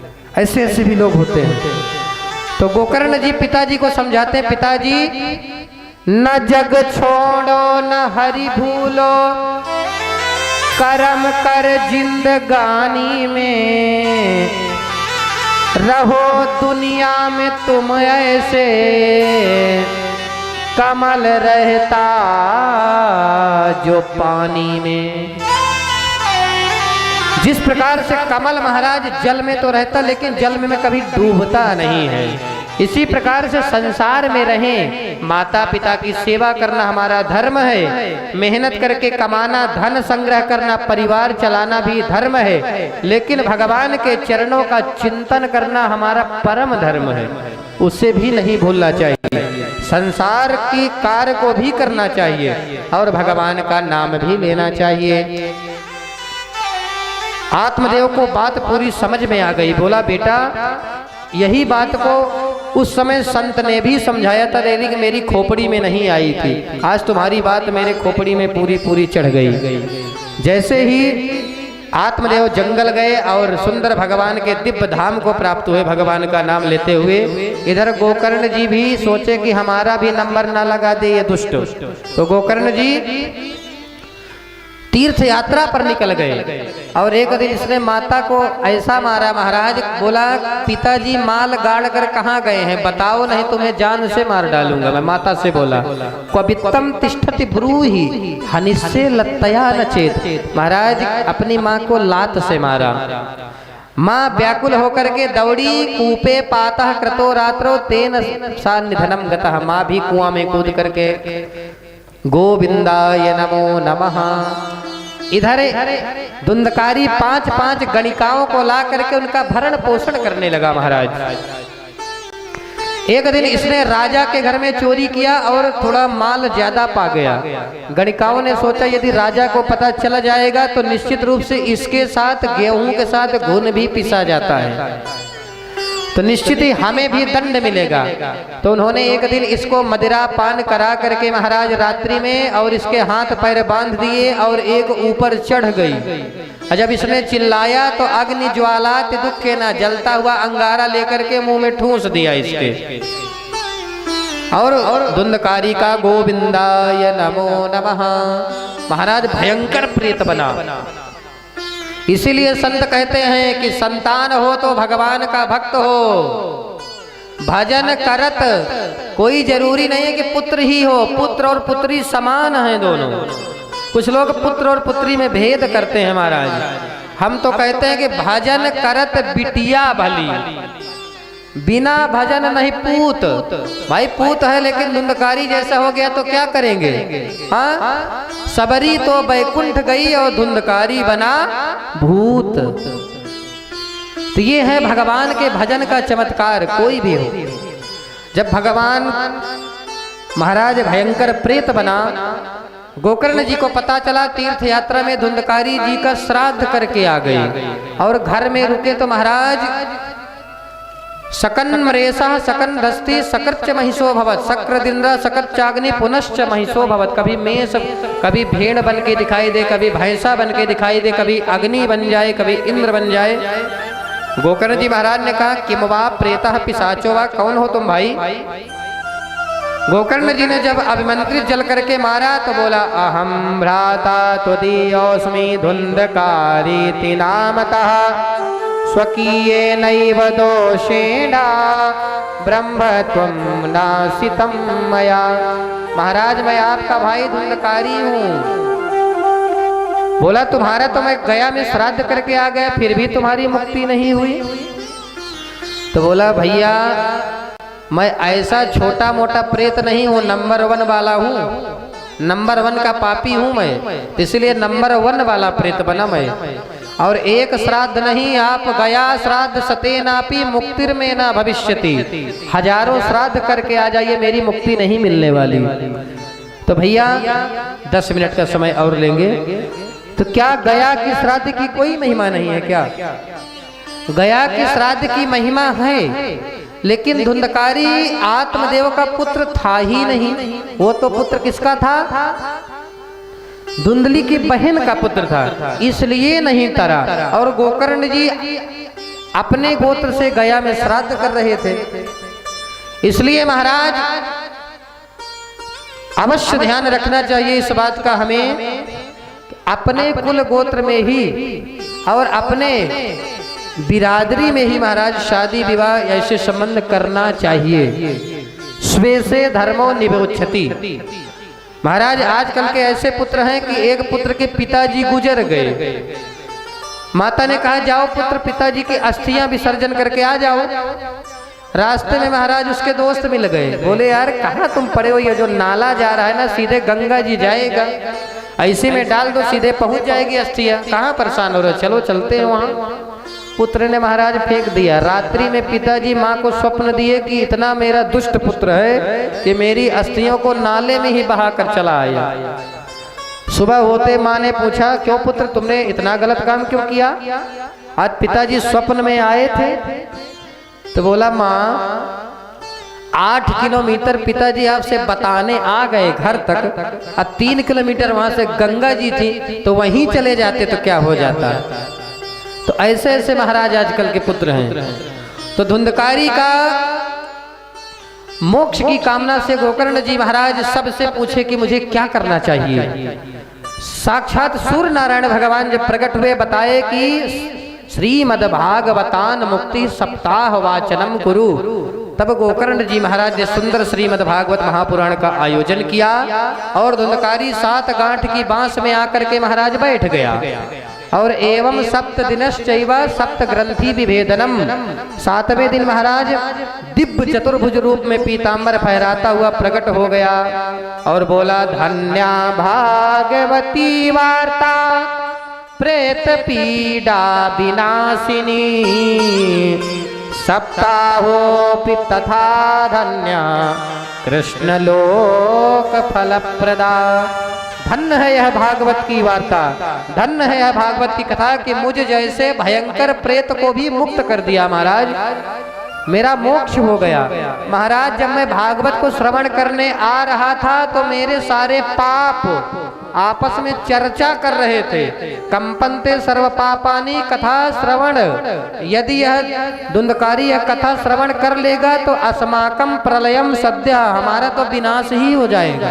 आपस में पाप चर्चा कर रहे थे तो पाप सारे कट गए, दिव्य धाम को प्राप्त हुआ। सारे श्रोताओं ने कहा कि धुंधकारी के लिए विमान आया और कथा तो हम लोगों ने भी सुना महाराज, हमारे लिए क्यों नहीं आया?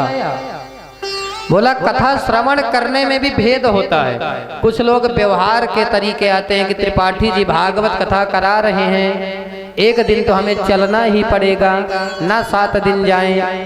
कुछ लोग कहते हैं कि अरे हमारे में त्रिपाठी जी आए थे तो हमें भी जाना ही पड़ेगा।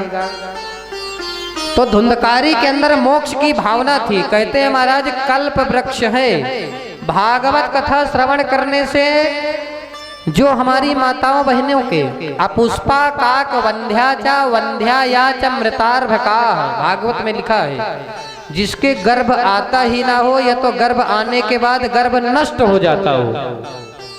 स्तवद गर्भा चया नारी, यदि पुत्र होता भी हो तो संतान मृत्यु को प्राप्त हो जाती हो, तो वो नारी भी भगवान के चरणों में आश्रित होकर के श्रद्धा भाव से इस कथा का श्रवण करे तो उसके भी सुंदर पुत्र की प्राप्ति होती है। महाराज ये कल्प वृक्ष है, जिस प्रकार की कामना अपने मन में रख करके आप करेंगे निश्चित ही आपकी समस्त मनोकामनाओं की पूर्ति होगी। सारे श्रोता निराश हो गए। तब गोकर्ण जी महाराज ने फिर श्रावणे मासी गोकर्ण कथा मूचे तथा पुनः। और जिस प्रकार भगवान श्री राम ने अयोध्या वासियों को दिव्य अपने साकेत धाम ले गए थे, उसी प्रकार भगवान प्रकट हुए और श्री हरि ने गोकर्ण को अपने गले से लगाया। अयोध्या वासिनः पूर्वम यथा रामेण संगता तथा कृष्णेन ते नीता गोलोकम योगी दुर्लभम।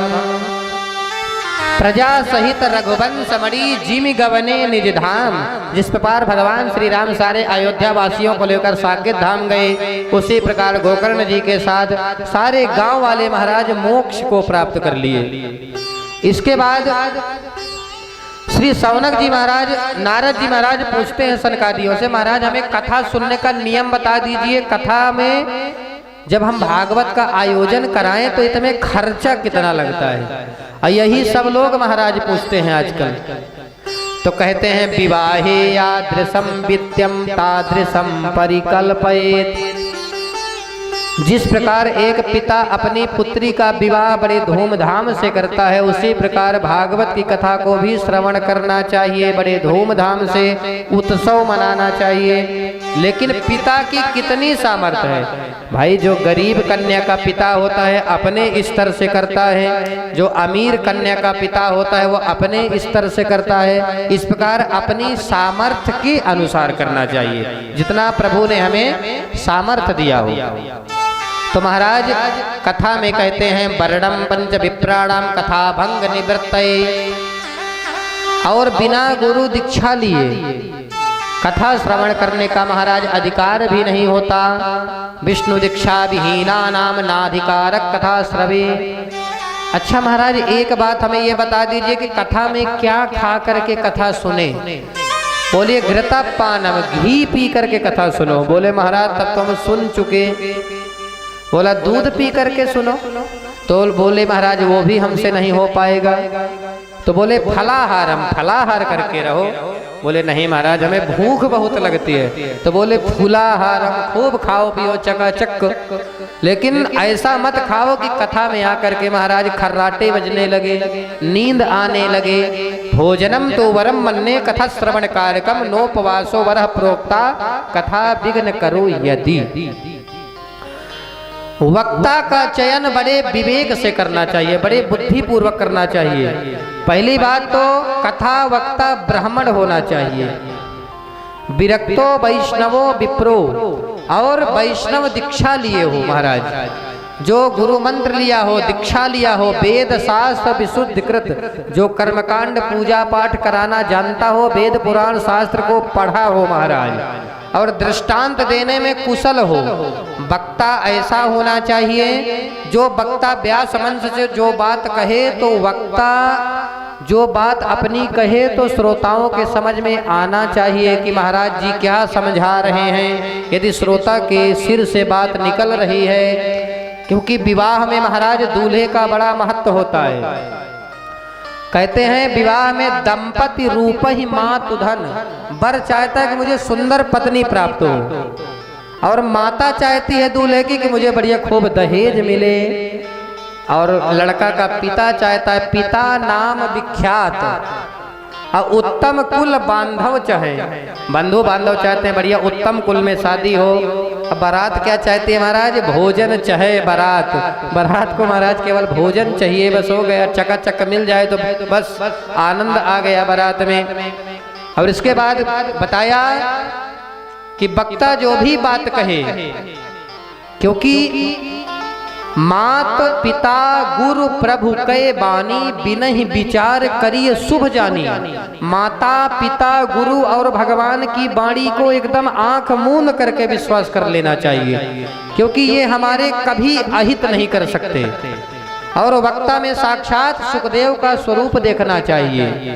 जिस प्रकार आचतुर्वदनो ब्रह्मा दुबाहुर परो हरि, वक्ता के चार मुख होने के बाद भी वह ब्रह्मा का स्वरूप है, दो भुजा ना होने के बाद भी विष्णु का स्वरूप है, अभाल लोचन शंभु, तीन नेत्र ना होने के बाद साक्षात शिव का स्वरूप होता है वक्ता, भगवान बादरायण।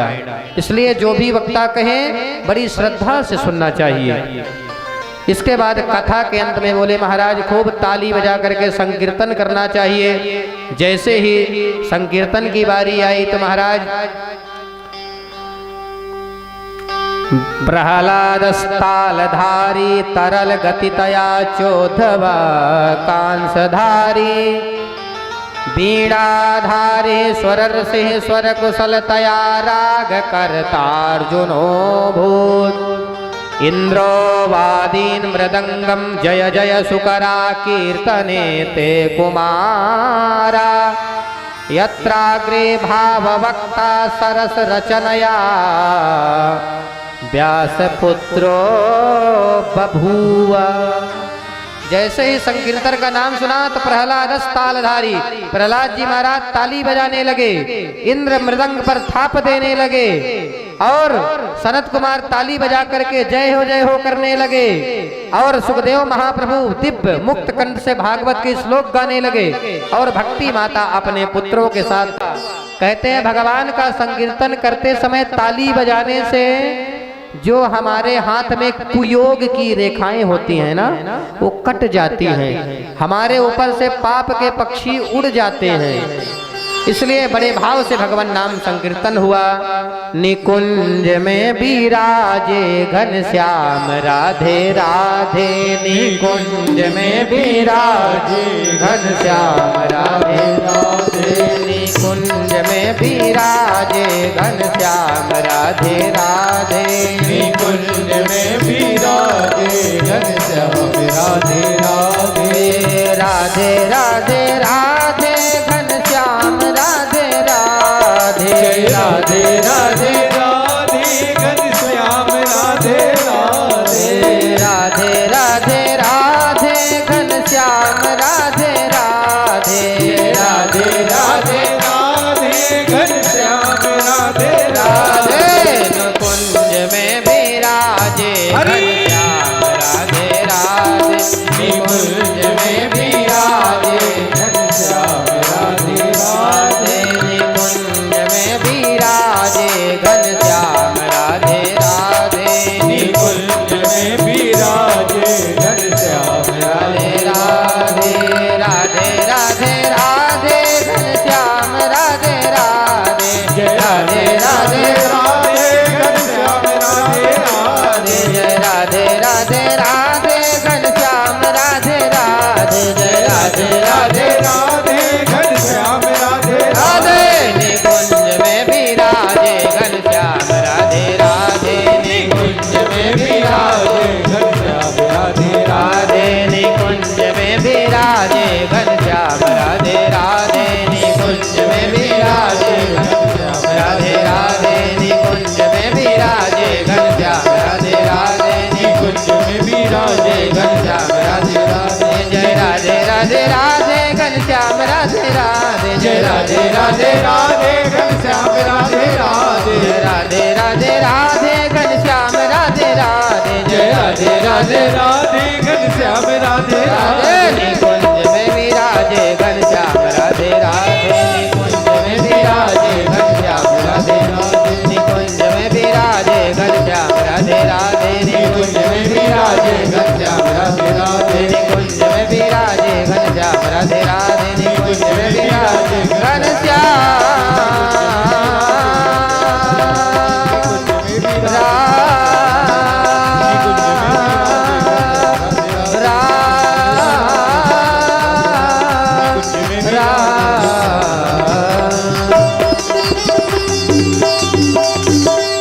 बोल भक्तवत्सल भगवान की।